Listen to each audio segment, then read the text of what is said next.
In this video, we'll be taking up the homework sheet on products and quotients of functions. So the first question was pretty straightforward. It's giving us a linear function and a rational function. They ask us for the domain and range, pretty straightforward. And then they ask us to give them the domain and range of the combined function, the product of f and g, and the quotient of f and g. So my recommendation is if you were struggling with this question, I would recommend you to write the equation down and see it for what it is. Because the product of f and g is really just a rational function. It's linear over linear. So if you refer back to what you're learning in the third chapter of the course, then it should be pretty straightforward that the vertical asymptote is x equals 2, and the horizontal asymptote, because it's linear over linear and they have the same degree, then the horizontal asymptote should be y equals 2. For the quotient, you just have to picture this. This is a parabola with a hole at one of its x-intercepts. So that's how I got the range and the domain to be what it is.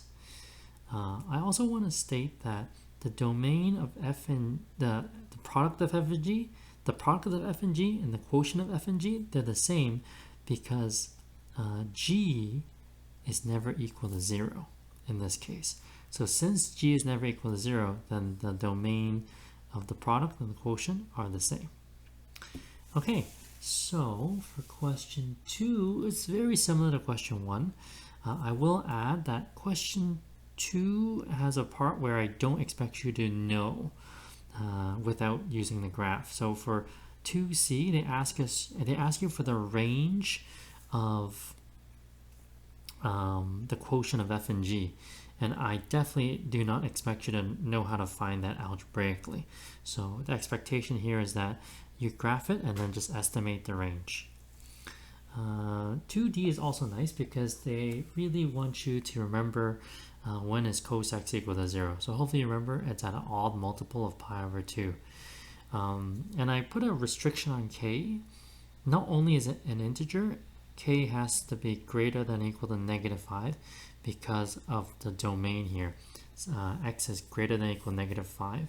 So that's why I added that restriction. The very first vertical asymptote is at -9 pi over 2, and then -7 pi over 2, -5 pi over 2, so forth and so on. So since I can't have a vertical asymptote at, let's say, -11 pi over 2, that's why I added this restriction. This restriction was based off of the restriction on the domain. Okay, and then they gave me some facts about f and g, and they asked me whether the product of f and g is even or odd. Or actually, they asked me to prove what is true. So if f and g are both odd, they asked me to prove that the product of f and g is even. So just go back to what you did in the first unit about odd and even functions, and proving it to be even or odd should be a piece of cake. Okay, hopefully that wasn't too bad.